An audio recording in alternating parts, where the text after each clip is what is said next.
Welcome back, or welcome to Recovering Out Loud podcast, the show where we get real about mental health and addiction. If you or someone you love is struggling, please reach out to me on any social media platform. At Recovering Out Loud Pod, you are no longer alone.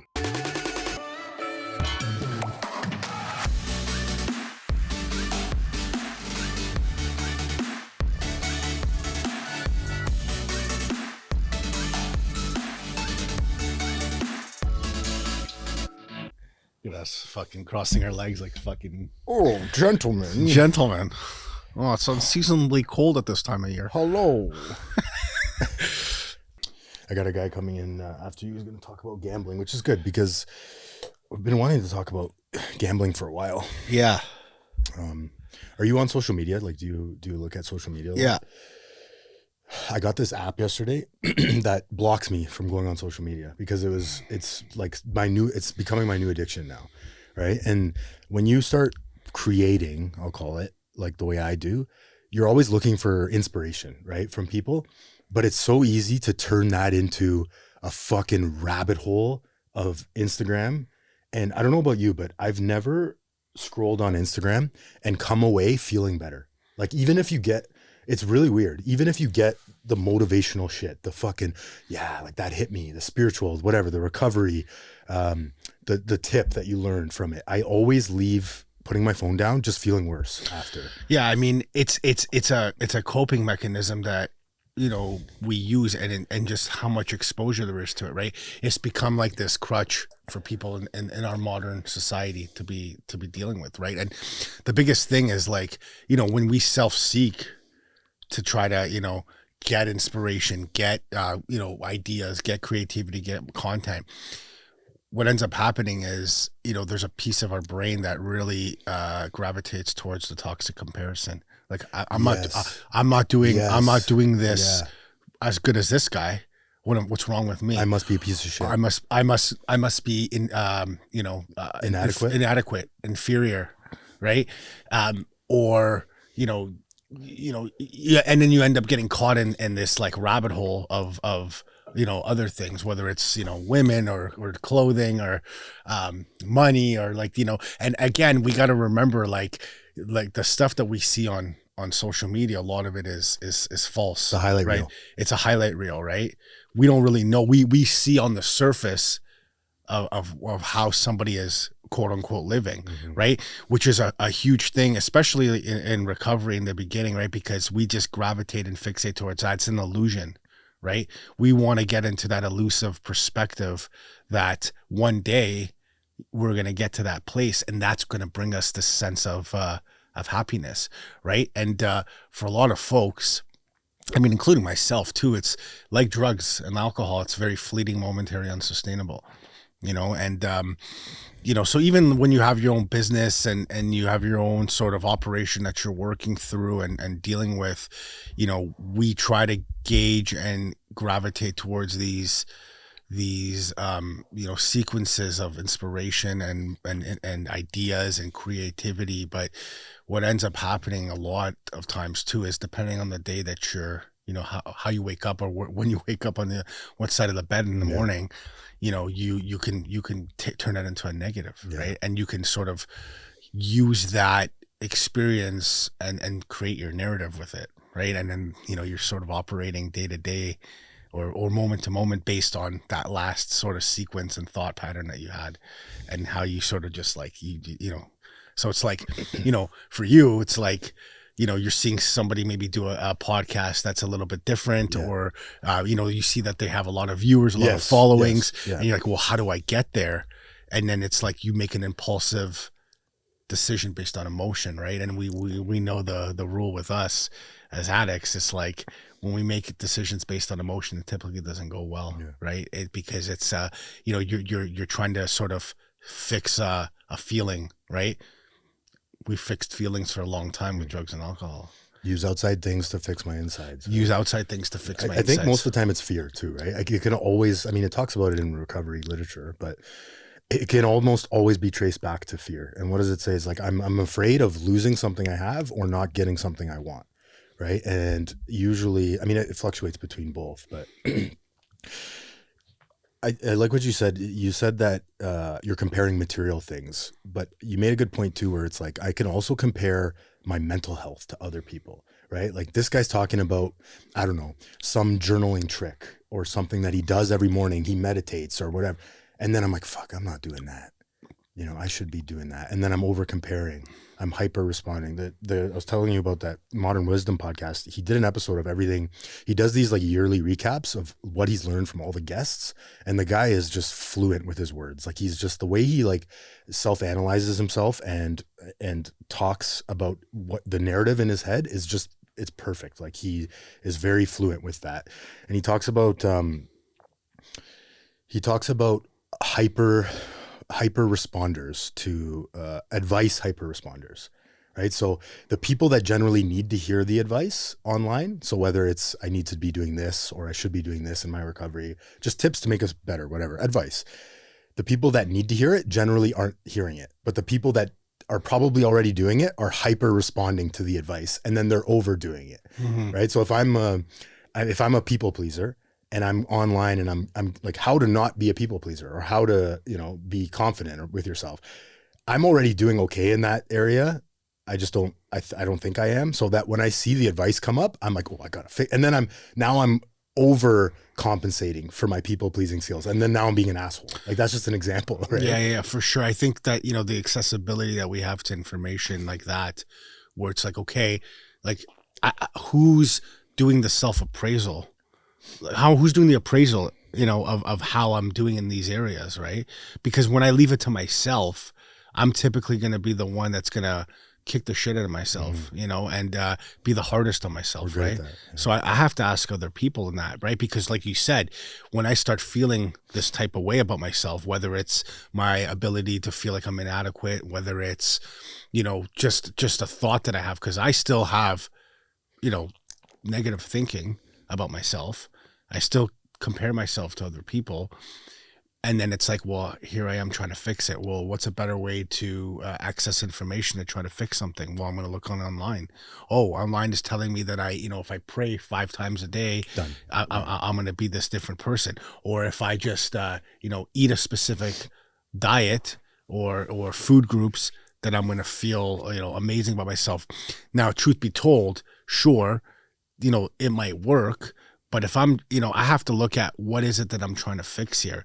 Because if it's me trying to just, change the way that I, operate with my weight and my health, and it's not a direct reflection of who I am as a person, then okay, that is something that I can do.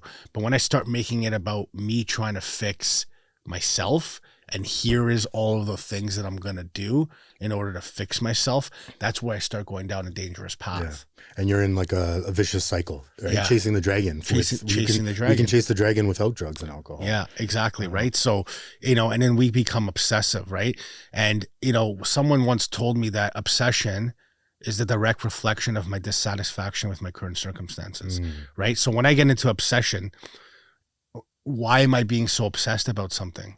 It's because I'm trying to fix a void inside of me to the point where I get obsessive over something, right? And we know that obsession for, anybody really is not a good thing. But you look at the way that we view things as people in recovery, and the way that our minds operate, and we will take things to the extreme. Yeah, black or white, right?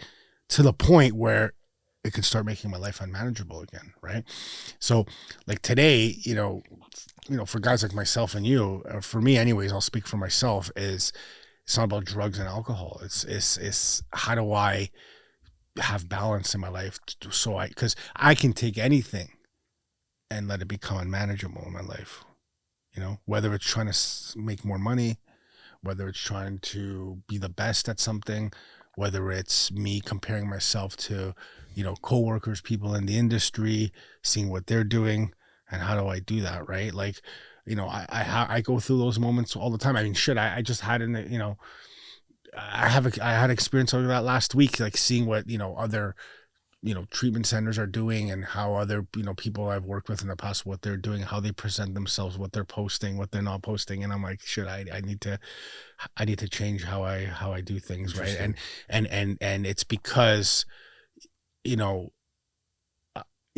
I'm uncomfortable. I can be uncomfortable without getting that like approval, of like somebody else saying, hey man, like you're doing a good job, or like whatever the case is. Right. But again, that's my own headspace and my own way of how I'm viewing things, and, not feeling like I'm adequate enough. Right. And, and it's still something that comes up, and it could be a big indicator with where I'm at in recovery. The problem for me when I think about that, because I think about two things when you're talking. I'm like, how does that affect my life negatively? And then what's the solution? Those are my two thoughts, right? And so I'll speak for myself. I agree with you. I haven't thought about using in a while. When I do, it's more so that illusory freedom that drugs gave me. Like that's what I miss, is that state of illusory freedom where I can just shut this phone off. I don't have to listen. I don't have to have responsibilities. That's what my brain tells me is good about drugs. Yeah. Right? Well, again, it's that whole idea of like, how do I want to look at responsibility in my life today? Right. When I'm using, responsibility is a burden. When I'm in recovery, responsibility is a privilege. Mm-hmm. Right. Because, when we look at, and I think I've said this on your podcast before, it's like, I wished for responsibility. I wished for dependability. I wished for, people to like look at me and say, like, hey, this guy's a functional person in society. To be useful. Be useful, right? Yeah. And, we quickly forget that when things can get hard, when, things might not be going the way that you thought that they were going to be going, patience, all of those things, right? So it's just, when you don't feel like that's happening, and when you add in, different elements from circumstances, it's like you put yourself in this like rat race of like negative thinking, mm-hmm. Negative connotations. Yeah, and the glass is always half empty. Right? And the glass is always half empty, right? You're never noticing the gifts in your life. Yeah. The other thing too, it does when I'm in that rumination, for me, is it doesn't allow new creativity, new positive thoughts, new service thoughts. I can't be useful if I'm constantly thinking about those things. So that, for me, that's the biggest problem, is like, if I'm comparing, comparison is the thief of joy. I always love that one. But it's like, I'm always the rat race is a good example. I can't allow new productive thoughts to come into my mind, or ideas, or service, really. How can I be of service? And then, so I want to hear how you kind of deal with this. But for me, it's like, I've been getting a lot of mileage lately out of listening to certain recovery tapes where people give talks, and also workshops, a lot about spirituality. I've been leaning into spirituality lately, like full stop, man. It's been saving my ass. And I don't know about you, but when I'm connected and I feel tapped in the morning or throughout the day, I'm talking to my higher power. I just ease and comfort. That's really what it is, right? So I've been getting a lot of mileage out of this. Like, problem comes up, emotion comes up. I'm a visual person. I'm picturing myself like grabbing the problem with my hands and just like turning it over to the universe and saying, can you work on this for me? Because I'm not qualified to work on this. Plus, I have no control over this outcome, whatever the situation may be. I'll check back in with you tomorrow. I love the metaphor of, going on an airplane, and when you check your bags, you put all your problems in that bag, mm-hmm. and then you get on the plane. When I land, I'll come back to you, and then you have a different perspective when you come back to it. Right? Yeah, I mean, it's a good sort of model to understand, right? But again, it's consistency, right? Like, I pray in the morning, every day, and I try to get myself tapped in. Do I miss days? Sure. Do I, get up some days and feel like, well, what am I doing here? And I gotta do this today. Yeah. Sure. Right. But again, I have to hear other people's messages in order for me to understand that I'm not alone here. Right. So you're right. Like lots of meetings, going to meetings, hearing people's message. And it's like, even the other day I zoomed in on a meeting out in out west, and somebody's taking their 2-year medallion, and sometimes I need to hear the message of like how simple it is, right? Because in the beginning, even though it's so difficult to manage, it's just, how do I not use drugs and alcohol, right? I look at that today and say, well, that kind of felt like it was simple, but it hard, but the concept of it was simple. And then it's like, okay, so I have some time under my belt, and it's like, now, like, I'm not saying, drug addiction isn't, it's a real problem, but now I'm dealing with like what normal living people in society are dealing Rogers. with, right? Rogers. Yeah. I was just, I'm late for this podcast because I've been on the phone for an hour and 25 minutes trying to, navigate through some issues that happen, and it's just like testing my patience. Right. So, I just having this conversation right now with you is putting me at a more ease, right? Which is important, because, my head goes to like, I'm not fucking doing this. I gotta deal with this. And like, I'm sorry, but like, I'm glad that, I told him, I said, I gotta call you guys back because I have another commitment. And, before I wouldn't do things like that. I would just, it didn't matter what commitment I made to anybody, really. I would just, do my own thing, because it's about me and my own self, right? And so like hearing other people's messages, like, again, it's things that I know, but I have to hear it to feel like I'm reinforced again, right? And if I'm in a place where I'm feeling like I'm spiritually content, I will take that information and be like, okay, like, this is something that's useful for me because I need to hear it. If I don't, and I'm not present with it, then I can just say it's another guy yammering about the same shit I've been hearing over and over again for the last 7 years. The recovery right? sucks. Yeah. So yeah, it's definitely something that, we look at. And again, just like looking at this last year for myself, like doing a real self-appraisal, like I got a lot of work to do on myself still. Right.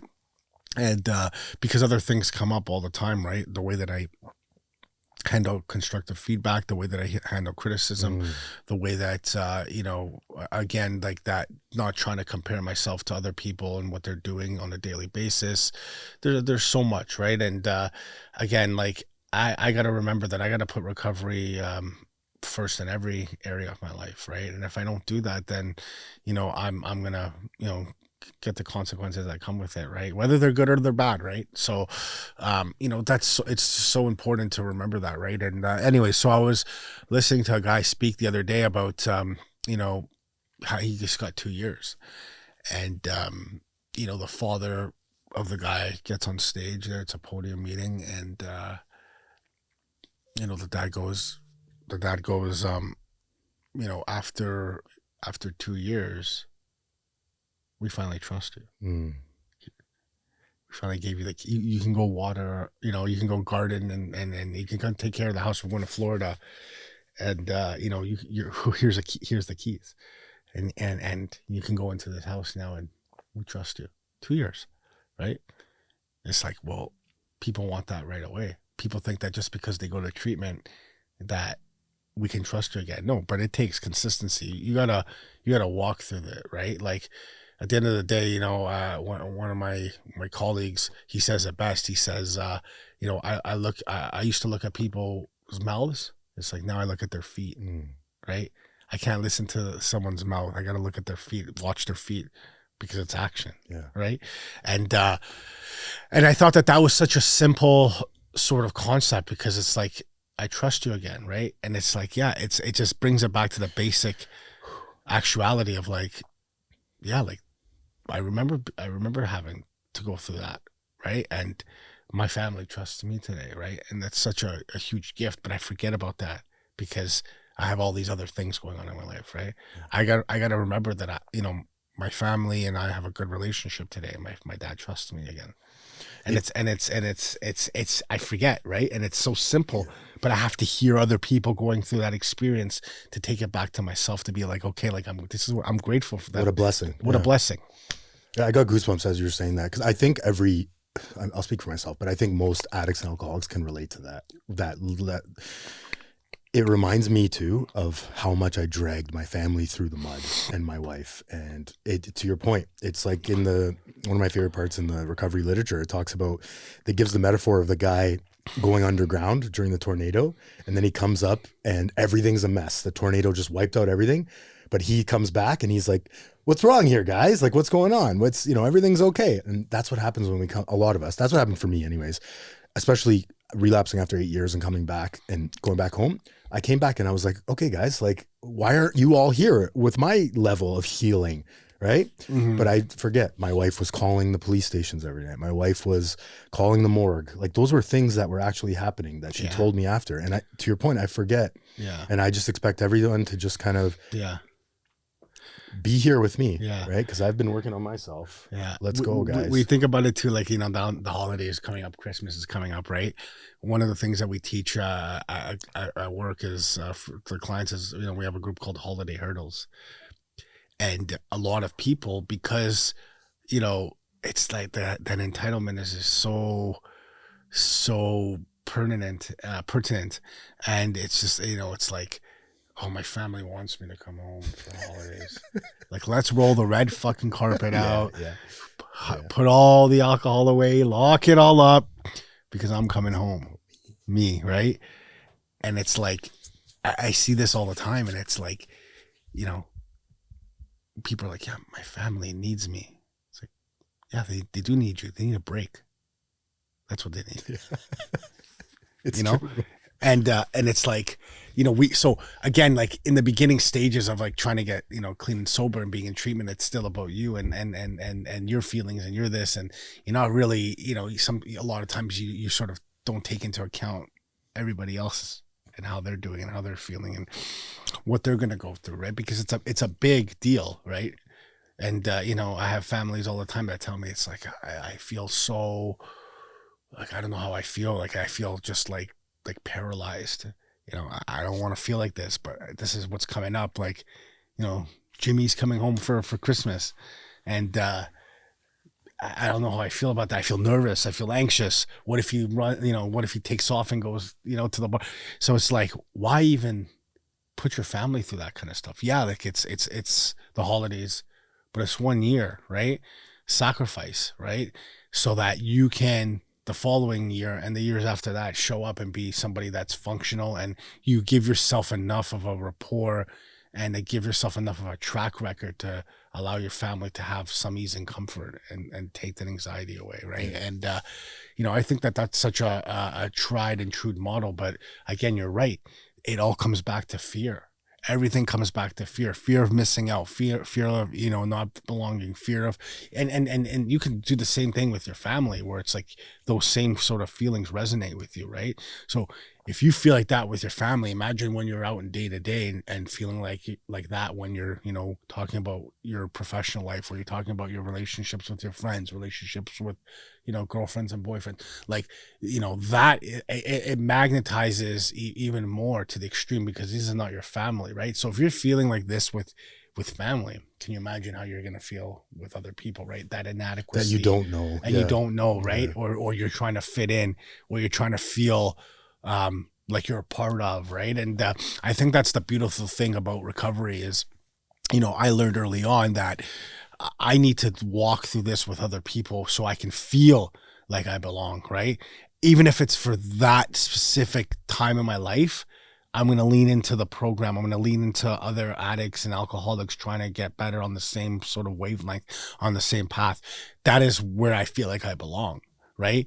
And then as you get sober and you get connected and you're, doing this and you're helping other people and other people are helping you, you start to see it trickle into your other relationships in your life with your family, your friends, your business, your work, your romantic relationships, all of those things, right? And it's powerful. Yeah. It's powerful. It's like building skills, right? Yeah. I got this question on Instagram when we were supposed to meet last time. I'm happy you brought this up, because the holidays are a stressful time for a lot of people coming back from using drinking, coming back from rehab. What's something that you tell family members, some tips? Family member has to have new alcoholic, someone struggling, come home for holidays. What's a good sort of piece of advice that you give people? Well, I mean, it's really just about, I mean, every situation is different depending on the circumstance, but it's really just about, it goes back to the 3 C's that we tell families. You can't control it, can't cure it, didn't cause it, right? So I think a lot of times what happens with family members is they try to over micromanage or over, indulge or overcompensate, and it's just, it's very difficult to tell a mom or a dad, hey, like, take a step back from your son or your daughter right now, because, that can put them in a cycle of like tension, and that's where like that control piece comes in, right? Because as a parent, I go through this with my kid all the time. I'm trying to control because I want the best outcome for them, right?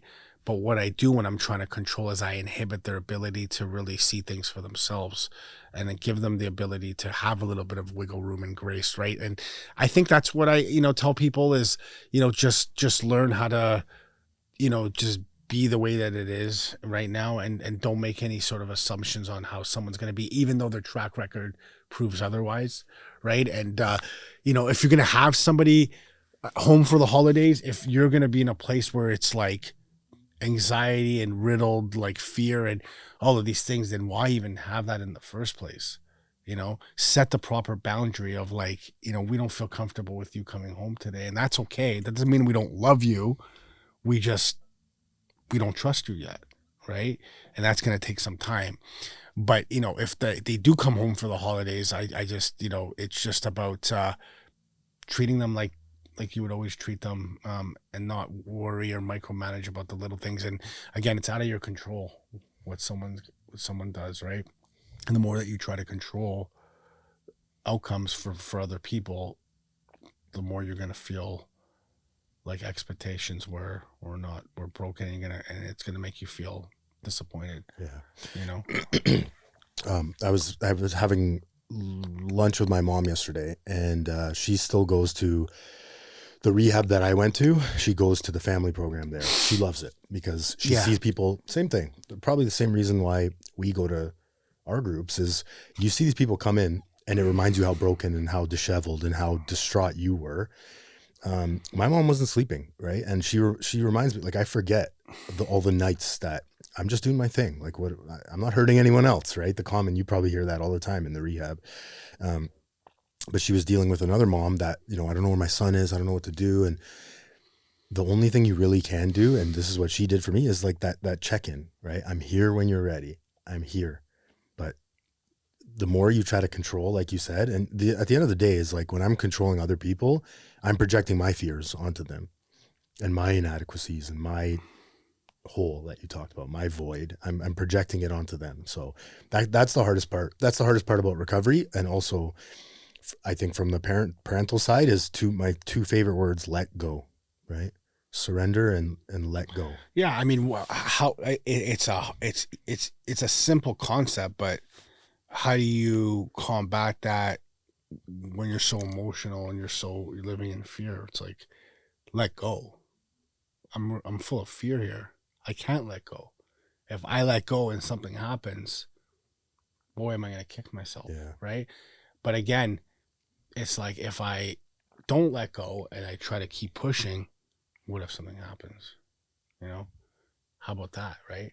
So it's like, I think for family members of loved ones that are struggling with addiction, I think it's almost like a trial and error thing. It's like, well, I already tried, taking away their access to money, or kicking them out of the house, or taking away their car, or whatever the case is, and that hasn't helped. And then I had other people say, well, I've tried to take a step back and allow the person to help to make decisions, and that hasn't worked either. So what do I do now, right? And you don't know, right? And it's tough as a family member to see that for somebody, because all you want is that person to get better, but you have no control over it. Like, you can help and be a part of the process. And what I've seen over my years of doing this is that when the family is involved with the recovery piece and learning about recovery concepts and being a part of this journey, universally, the transition is a lot more smoother. When they remain open-minded, when they remain teachable. open-minded, teachable, right? Yeah. Just like us, right? Yeah. And allowing that to happen. And it's tough, right? Like, I had a kid the other day, his mom very, very tough on him, and understands the dad is a little bit less, and kid somehow swindles his father to send him $50, and he goes and uses. It's like, fuck it. I'm talking to the father the other day. I'm such an idiot, he says. And I'm like, no, you're not an idiot. You're just, you want to give him the benefit of the doubt because you really want to believe that he's better and changing. And it's a learning experience for you, right? And unfortunately, the only way that we really learn through things, us in general, but even family, is a lot of times through trial and error. Yeah, and pain. Right? And pain, right? Whereas we forget about how painful the scenario is and the situation was, and we go back to that euphoric recall of like, it wasn't that bad. This wasn't that bad. That wasn't that bad. Using wasn't that bad. Drinking wasn't that bad. Stealing and lying and cheating wasn't that bad. Is the reason for that as simple as, this is the way I like to think of it, because I've found since being in recovery that everyone has that forgetter thing, right? That is a universal trait that we all sort of share, is what I found. Forgetting how bad it was without being connected, right? It's one of the reasons we stay connected, to your point, to remember how bad it was. I like to think of it as my addict brain is just trying to get me to use, right? That's more simple for me. Do you think there's like more science behind it, or like a more... Yeah, I mean, are there reasons why that is? I mean, yes, it's like, you can look at it depends on the philosophy that you're trying to teach, right? Like, a lot of people will go to the neurobiology of someone's brain, right? It's like, there's your brain and there's the addict brain, right? And that is, there's some truth to that, right? Like, because we all have a frontal cortex. We all have the middle part of our brain, which deals with the emotion, and the reptilian brain in the back, right? But a lot of time, it's like, how do you want to present this information to someone, right? Because, when I learned early on was addiction isn't like some black cloud that's just like you're riding your bike along and it's like, oh my God, the cloud it's coming. Yeah. It's going to suck me into the vent like the clown from It. It's the shittiest version of me, and I need to learn how to make change. And yes, there are times and there's often times in the beginning where I can't control what my brain is thinking, but I can control what my actions around it, right? Like, and again, it goes back to, I think about the book by The Power of Now by Eckhart Tolle, where, we talk about how the brain is the most powerful muscle in the body because it controls our actions towards things, right? And learning how to lean in more to the physicality of your body and how your body is feeling rather than thinking about your mind, because the mind plays tricks on you and is a huge weapon, right? And so to answer your question about the addict brain and that sequence, I've learned in my my recovery that a lot of times it goes back to cognitive behavioral therapy. I need to do things and feel the rewards of them later on, right? So I just need to take the action, and I need to change the behavior before my brain changes, right? I can't think into a new way of living. I have to live into a new way of thinking. I love that. Yeah. Right? I have to learn how to live. I have to do the action before I start to feel better, right? Because there's always this payoff, right? I think the way that our brains and the way that reality and is today is we're all looking for that payoff. That initial, that dopamine, instantaneous payoff, right? But when we don't get the payoff, it's like, shit, this doesn't work, right? Like, if I'm dieting and working out for a month and I don't feel like I'm losing weight, what am I gonna do? I'm gonna say, screw this, I'm not doing this anymore, right? But it's just about the discipline, and I think that the more that we're exposed to so many different services out there, I think that the discipline piece starts to become affected by that, because I'm constantly looking at all their options. What's the quickest, softest way? What's the easiest way? How do I lose weight in a healthy way? Oh no, I can just, take Ozempic or I can, whatever, the shortcut, right? And And yeah, like it's, that's just as a society is what we try to do, right? What's the shortest way? Take the pill. Yeah. Take the pill. Yeah. It reminds me of instant gratification versus delayed gratification. Yeah. And recovery is all about delayed gratification, training your brain. Yeah. I love that though, man. Yeah. It's like, it goes back to your watching the feet, not the mouth, right? Yeah. Like I can hear a million podcasts, a million speaker tapes, a million people share, but unless I'm actually doing what they're saying or doing what they're doing, hanging out with them, doing service, it's almost like you're planning, you're being proactive on your thoughts, right? Like I'm going to get ahead of this because I know those negative thoughts are coming. It's inevitable. They're going to come. What am I going to do when they come? Well, if I'm going for coffee with people in recovery, if I'm being of service, if I'm doing the things that every single fucking person tells me to do, but I don't want to, that's the thing, right? I don't want to do it, but they're all doing it and they're happy. Maybe I'll just try, right? And then it's like, yeah, you're training your brain to wait for gratification. And it's a totally different type of gratification too, right? How much better do you feel when you lose weight, putting in the work and scraping your knee and going through those hard things than when you put a needle in your body and Ozempic and it just happens overnight, right? Like, I mean, maybe in the initial process of it is you don't feel better, but absolutely. it takes time. And I still struggle with doing things like that because it's like how the thought of like the whole process is so daunting sometimes, depending on where your headspace is at. Yeah. But when you actually get through that process, you appreciate it, right? And but again, we stop at that process at some point where it's like it's too much for me, right?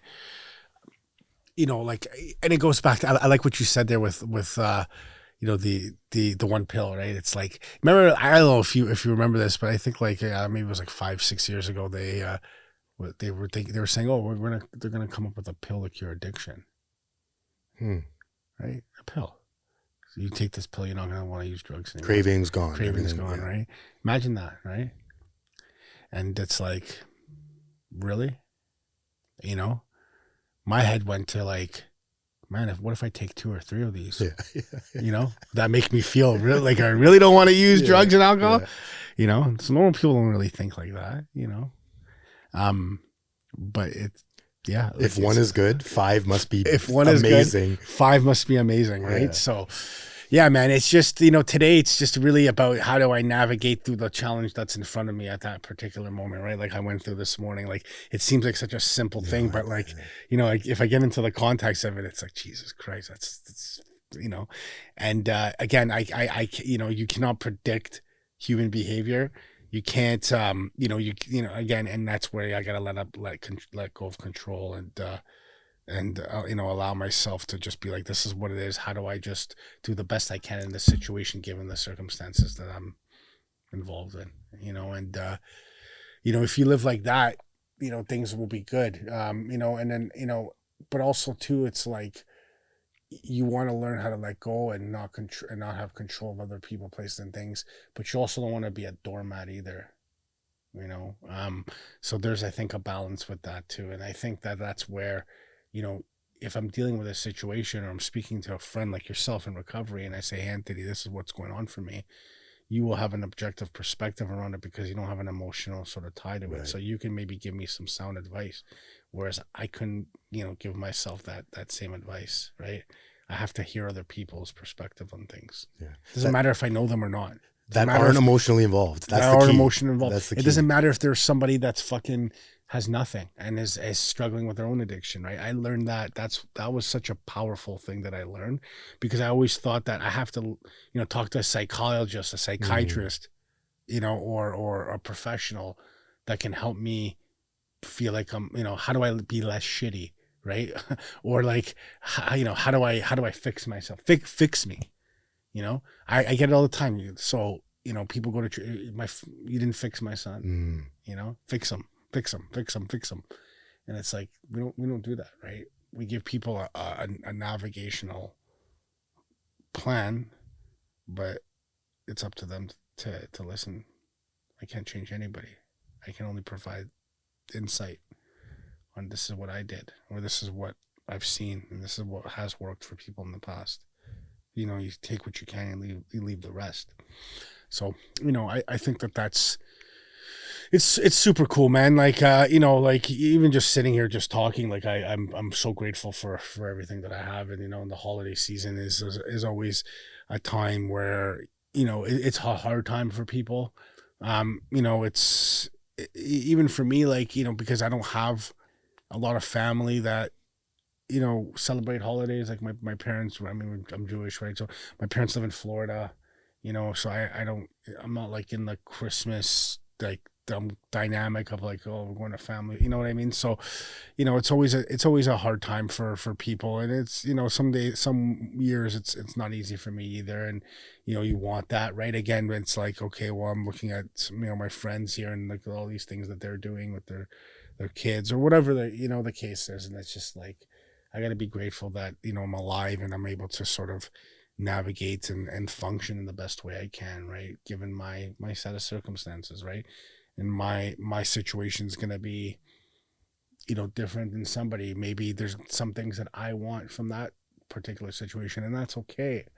But I cannot allow that to dominate the way that I think about myself, because that's not me. That's somebody else's life. That's somebody else's circumstances. That's somebody else's family, right?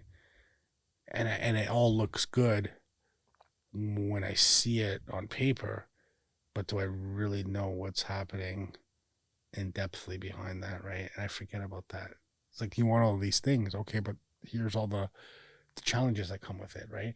Not any situation that we have, there's always going to be a challenge to it, right?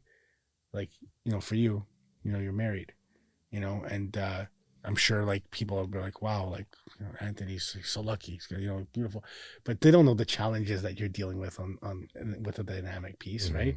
Or they see your family and they're like, oh, it's a beautiful family, like, he's so lucky. It's like, yeah, he is, but you don't see the challenges that come internally with that either, right? So on paper, everything looks great, but they don't really know the specific situation or the circumstances, what's happening, right? So it's like, okay, I want these things because I'm seeing them on other people, but do I really want them? Or do I really want that situation? Because I don't know what comes with that. Yeah. It's like, yeah, do I want the results of the good benefits, the results, the on paper stuff, like you said? Or do I want the daily maintenance that it takes to have a good marriage? Because, yeah, my wife and I, we've been through a lot, right? Yeah. And, the universe life, my addiction has tested our relationship. And I think that all pain is a touchstone of spiritual growth. I truly believe that. We've become stronger as a result. I agree too. Right? I agree too. It's like, people are like, oh, I want kids. It's like people want that. People like the idea of it. Mm.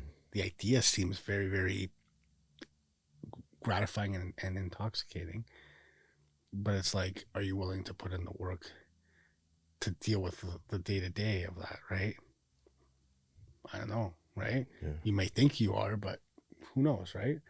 And I'm not trying to like say that, if you want kids, you shouldn't have kids, because this is what comes with it. I'm just saying, like, are you ready to, and you don't really know until you do it, right? But I think people really gravitate on the powerfulness of the idea of things and how they think it's gonna work, or how it ought to work. And it's like, then you just come over with a whole different bereavement of challenges. So yeah, man, I don't know. Yeah, and then it's like resentments come with it because they're not meeting your expectations of what you thought it would be, and there's a whole other thing. Yeah. It also kind of goes back to, I think, for, at least, I don't know, I'll speak for myself again, but when you see someone with a nice car or a lot of money on the outside, it's the same thing. I want the results, but you don't know the work that they're putting in, for one, to get to that place, to achieve that success. I use the word success loosely, right? Monetary success. But there's also a lot of daily work that goes with keeping that, right? And one of the best pieces of advice, my dad, like, one of the best things he ever said to me was, you have to live within your means, right? Spend less than you make. It's like, that is the simple, fundamental way to like achieve financial freedom is just living within your means, right? Mm-hmm. And so, I don't know, I went through a long time of, I had this resentment towards rich people. And that was something with me. It was like, I think it went back to this comparison of, well, I don't have the Hublot watch. I saw a guy in my elevator. In my building, there's a lot of there's a Raptors player that lives in my building. So I see a lot of like really well-off people wearing really fancy watches and suits, and I assume that they're like CEOs. And I had this resentment for a long time. I'm still kind of working through that and like, what is that about? But I think it's like, it's a resentment towards myself of not being where they are. Right, yeah, for sure. It's easy to gravitate, but let me ask you this. Is your Hublot watch going to hug you at the end of the night and tell you that it loves you? Yeah. Right? Is a nice car going to come into your bedroom and give you a hug and say, hey, Anthony, I appreciate you? No, right? Yeah. It's the people, right? In life. And these things are all, things that you have, like the comfortability of it, but it's not going to bring you sustainable happiness. Right? It's like when you talk about recovery, I think I've mentioned this before with you, but like, that the compartmentalization. It's like, I'm doing so well in these areas, but don't talk to me about my finances. Don't talk to me about my marriage. Don't talk to me about my kids. Don't talk to me about my infidelity. Those things, because look at all these other things that are going well, right? And it's like that. I love this analogy, the car and the broken windshield, right? Someone's driving along and they have a crack in their windshield, and you tell them, hey, you have a crack in your windshield, and they tell you, oh, look at the beautiful paint job on this car, and you're like, yeah, but you have a crack in your windshield. You're like, yeah, look at the tires, I just got new 20-inch rims and beautiful, like, it's like, yeah, but you have a crack in your windshield. It's like, oh, yeah, come take a look at the inside of it. It's a beautiful car, TVs, everything, but you're swaying away from the area where it's like, you have a crack in your windshield, like that needs to be fixed. Forget about all the other things that you have. What about this thing, right? I think a lot of that we correlate in recovery with like, okay, I'm doing well in all of these areas, so don't talk to me about this piece, right? And that's where I see people fall by the wayside, is that compartmentalization. And it's happened to me too, right? It never stays a crack too. That's the other thing. I think that's the point of the whole analogy, is like next week your whole windshield is shattered and you're still focused on your tires. Yeah.